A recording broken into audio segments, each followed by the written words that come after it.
ওয়ালিল্লাহি আলান নাসি হিজ্জুল বাইতা মান ইসতাতাআ ইলাইহি সাবিলা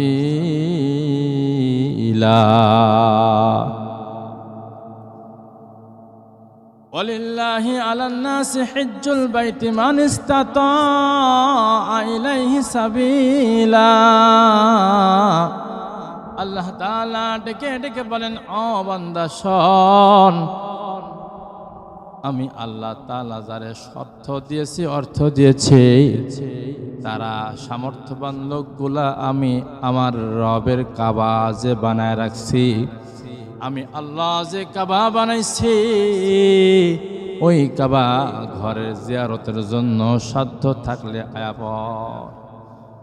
আল্লাহ তাআলা বলেন, বান্দা আমি যারা স্বার্থ দিছি, শর্ত দিছি, অর্থ দিছি, মন মানসিকতা দিছি, তারা যেন রবের কাবা জিয়ারত করার জন্য যায়। কারণ কাবার মহব্বত দিলে থাকা অত্যন্ত জরুরি।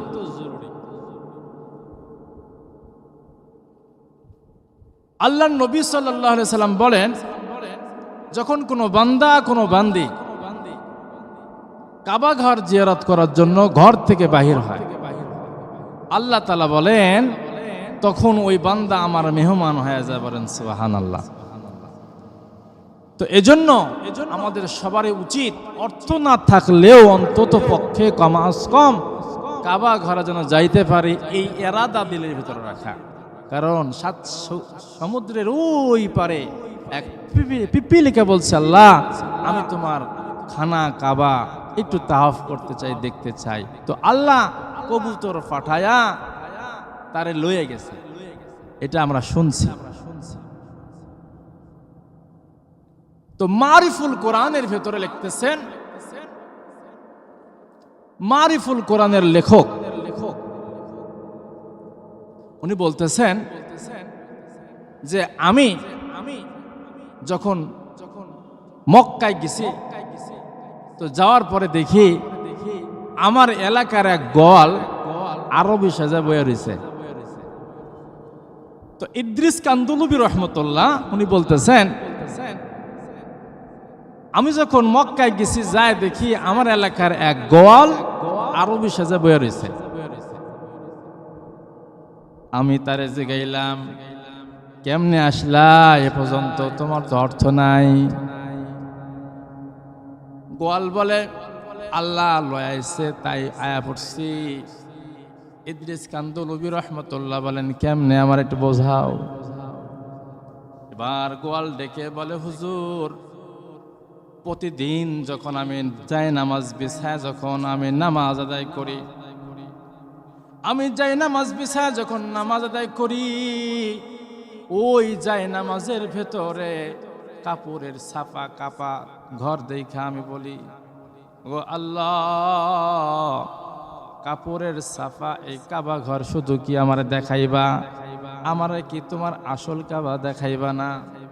এই কথা আমি প্রতিদিনই বলতাম, আর মনের ভিতরে শুধু এই আশা পোষণ করতাম, ওগো আল্লাহ জীবনে একবার হলেও কম আজ কম আমারে তোমার কাবার চত্বরে নিও। আমি এই কথা বলতাম। ইদ্রিস কান্দুলুবি রহমতুল্লাহ বলতেছেন, আইলা কেমনে এটা বুঝাও। কয় হুজুর জানেন, আমি প্রতিদিন এই দোয়া করি, এর মাঝেই হজের মৌসুম আয়া পড়ছে। আমার এলাকার থেকে অনেক হাজিগুলা হজ করার জন্য নিয়ত করছে। তখন বিমান ছিল না, তখন ছিল লঞ্চ, স্টিমার, জাহাজ ছিল। আমার এলাকার থেকে মুআল্লিম সাহেবরা হাজিগুলারে লয়া এবার আসছে সাফিনাতুল হুজ্জাজ, জাহাজের কাছে আসতেছে। আমি আমার গ্রাম থেকে যে হাজিগুলা আসতেছে মনের ভিতরে নিয়ত করলাম, হজ করার ক্ষমতা আমার নাই, আমার বিমান ভাড়া নাই, আমার সেই জাহাজ ভাড়াও নাই, অন্তত পক্ষে কম আজ কম বিমান ভাড়া না থাকলেও কাগজপাতি না থাকলেও হাজিগুলা হজ করবার যাবে, অন্তত পক্ষে চোখের দেখা তো দেখতে পারবো। এই কথা বলিয়া হুজুর সাফিনাতুল হুজ্জাজ যেখান থেকে জাহাজটা ছাড়ে ওইখানে আইসা নদীর ঘাটে আমি বয়ে রইলাম। দেখলাম এক কুলি ভাই এই হাজিদের মাল সামানা সুটকেস বিটকেস গুলা নিচতলা থেকে দোতলা তিনতলা নিয়ে বেড়াচ্ছে, উপরে নিয়ে যাইতেছে। এরকম করতে করতে হঠাৎ কইরা ওই কুলি বেচারা পা পিছলা পড়ে গেছে। পা পেছলে নিচে পড়ে গেয়া পায়ে বড় ব্যথা পাইছে, চোট পাইছে। আর কোনো সুটকেস সে মাথায় লইতে পারে না, হাঁটতেও পারে না, কিন্তু অনেক সুটকেস নিচে রয়ে গেছে। আমি এই দৃশ্য দেখিয়া এই ফাঁকেই বললাম, ওগো কুলি ভাই, তোমার গায়ের গুদ্দিটা, তোমার গায়ের জ্যাকেটটা আমারে খুইলা দাও, আমি তোমার কাজগুলা কইরা দেই। বাইনা আর মাইনা তুমি লয়ে লিও, মাইনার ইচ্ছা আমার নাই। হাজিদেরকে যে একটু উপকার করতেছি, একটু যে খেদমত করতেছে, এইটাই বড় আমার চাওয়া।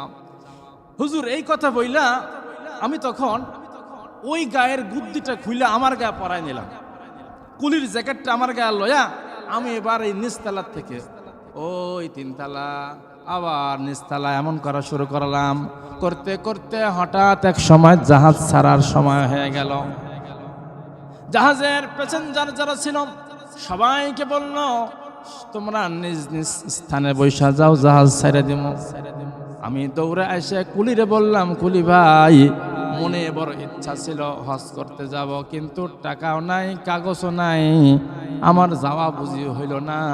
কিন্তু একটা সুযোগ আমারে দাও, তোমার গায়ের গুদ্দিটা নিও না, আমার গায়ে থাক, তুমি মাইনাগুলা নিয়ে বাড়ি যাও। আমি হজ করতে না পারলেও কমস কম হাজদের সাথে কিছুক্ষণ সময় এই স্টিমারে থাকতে চাই। যখন বলছি তো এবার কুলি তার গায়ের গুদ্দিটা নিল না, ওরা আমাকে দিয়ে দিল। ঠিক আছে তুমি থাকো, আমি ইহসান করে তোমার ছাইড়া দিলাম। এবার গুদ্দি গায়ে দিয়া আমি বয়ে রইছি।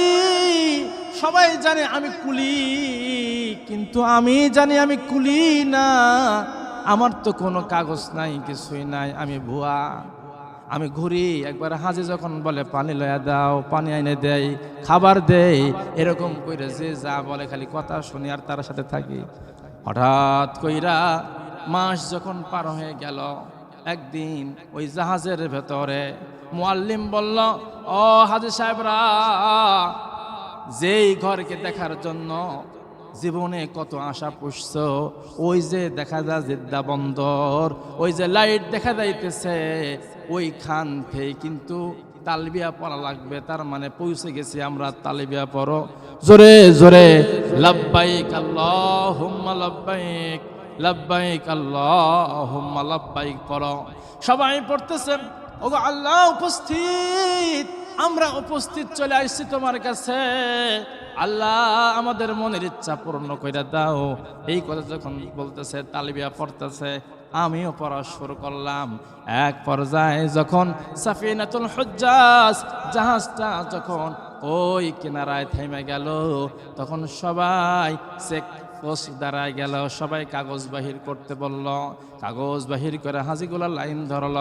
এবার সেনাবাহিনীর সামনে তারা কাগজ দিয়ে পার হয়ে যাইতেছে, কিন্তু কি করব, ইমিগ্রেশন আমি যে পার হব, আমার তো কোনো কাগজ নাই। চিন্তা করলাম, ধরা পড়লে জীবন শেষ, যা আছে কপালে হয়ে যাবে সকালে। এই কথা মনে কইরা আমি ওই জিদ্দা সাগরের ভিতরে লাফায় পড়লাম। রাত্রি গভীর, আমি কোনো রাস্তা চিনি না, কোনো কুল কিনারা কিছুই চিনি না। আমি ঝাঁপায় পড়লাম যে পুলিশের হাতে ধরা পড়া যাবে না। হুজুর জানেন, এবার সাঁতরাইতে গভীর রাত এক দ্বীপে আইসা আমি দাঁড়ায় গেলাম, পৌঁছে গেলাম। দ্বীপে আসার পরে এবার আমি হাঁটতেছি, এক ঘরের কানে দিয়ে যাইতেছি।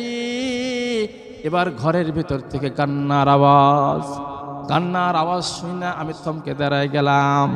থমকে দাঁড়ায় গিয়ে দেখলাম ছোট্ট একটা বাবু, একটা বাচ্চা, মাসুম বাচ্চা কাঁদতেছে।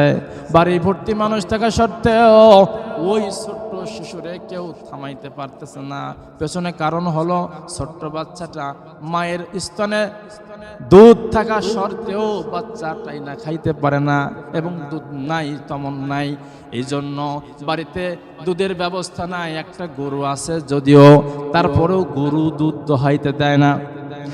এবার বলে গোয়াল বলে, আমি সেখান থেকে দেখার পরে ভাবলাম এই সুযোগ হাতছাড়া করা যাবে না। আমি তখন দরজায় করাঘাত করলাম।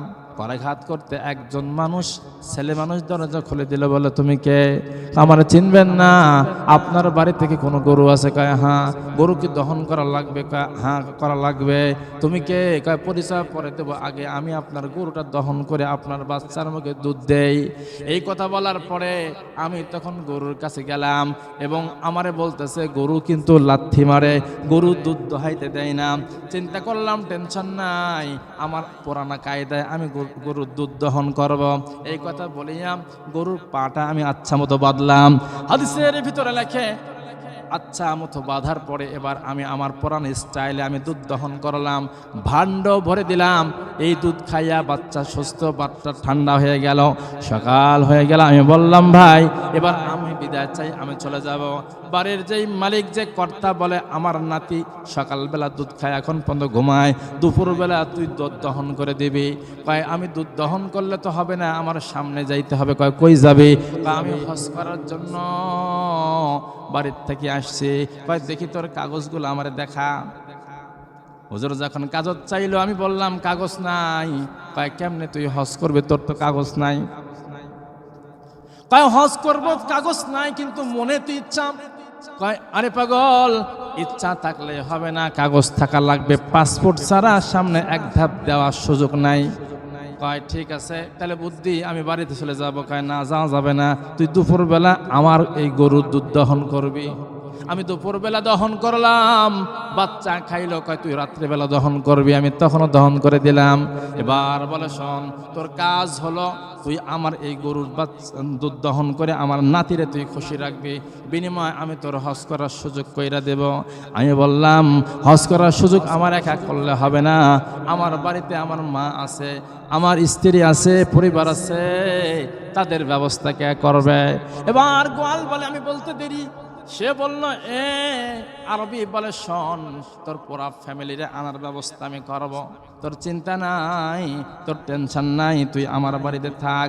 হুজুর জানেন, আমি এইভাবে গরু দহন করা শুরু করলাম। ধীরে ধীরে ওরা সবাই আমার নিয়ে আসলো, আমার পরিবারের সবাইকে এই মক্কার মাঠে নিয়ে আসলো। আসার পরে বলে, শোন, মক্কার ভেতরে একটা বড় গরুর ডেয়ারি ফার্ম আছে, ওই ফার্মের ভেতরে অনেকগুলা গরু আছে যেগুলো দহন করতে দেয় না। ওই গরুগুলা তুই দহন করবি, আর পুরা এই ডেয়ারি ফার্মের তোরে আমি মালিক বানায় দিলাম, সুপারভাইজার বানায় দিলাম। চিন্তার কারণ নাই, তুই সারা জীবন ভর তুই মক্কার মাটিতে থাকবি, তোর দেশে যাওয়ার দরকার নাই। বলে, হুজুর, আল্লাহ আমারে পছন্দ করছে, ভালোবাসছে, আমার মনের ইচ্ছা, ওগো আল্লাহ, তোমার এই কাগজে সাফা কাবা আর কাপড়ে সাফা কাবা তুমি দেখাইছো, আমারে তুমি আসল কাবা দেখাইবা না। আমি এই দোয়া করতাম, হুজুর, এই জন্য আল্লাহ আমারে কবুল করছে। এখন আমরা পুরা ফ্যামিলি ধইরা আরবি। হুজুর জানেন, আমরা পুরা ফ্যামিলি এখন আরবি। কয়, আল্লাহ, যদি কেউ কোনো বান্দা যদি আল্লাহর পুর এরকম তাআক্কুল রাখে যে আল্লাহ তোমার ঘরে আমি যাব, তুমি আমার সুযোগ দাও, তুমি আমার নিয়ে চলো, আল্লাহ অবশ্যই সেই বান্দা এবং বান্দিকে নিয়ে আসবে, এটা আল্লাহর ওয়াদা। জোরে বলেন সুবহানাল্লাহ। এজন্য আমরা যারা অর্থবিত্তশীল আছে, যাদের এখনো হজ করা ফরজ হয়েছে, আমরা বসে রাখছি, মনে করতেছি যে হুজুর, আমি তো হজ করতে যাব, আমার সন্তান এখনো বিয়ে দিতে পারি নাই, আমার মেয়েকে এখন বিয়ে দিতে পারি নাই, আমার ওই জায়গাটা এখনো দখল করতে পারি নাই, বাড়ি হাইলে গেছে, বাড়ি ঠিক করতে পারি নাই, এগুলো ঠিকঠাক করার পরে এরপরে যদি আল্লাহ নিয়ে যাব। আচ্ছা বলেন, সন্তান কি বিয়ে দিবেন, এর ওয়ারেন্টি গ্যারান্টি কি আছে? নাদিনকে বিয়ে দিবেন, এর ওয়ারেন্টি গ্যারান্টি আছে? নাই। কিন্তু এগুলো করার আগে যদি আপনার হায়াত শেষ হয়ে যায়, আপনি কি করবেন? নবীজি বলছেন, যদি কোনো বান্দা কোনো বান্দি যদি নিসাব পরিমাণ মালের মালিক হয়ে থাকে, অর্থের মালিক হয়ে থাকে, আর অর্থের মালিক হওয়ার শর্তে যদি কেউ হজ করতে না আসে, কাবা গৃহে যদি কেউ না আসে, নবীর কাছে যদি না আসে, সে ইহুদি হয় মরুক আর নাসারা হয় মরুক, নাস্তিক হয় মরুক, আমার নবীজির কোনো যায় আসে না। এজন্য বলি প্রিয় ভাইরা, যাদের এখনো হজ ফরজ হয়ে আছে, অন্তত ফরজ না হলেও যাদের নফল আছে, অন্তত তারেও উচিত একবার হলো কাবায় যাওয়া।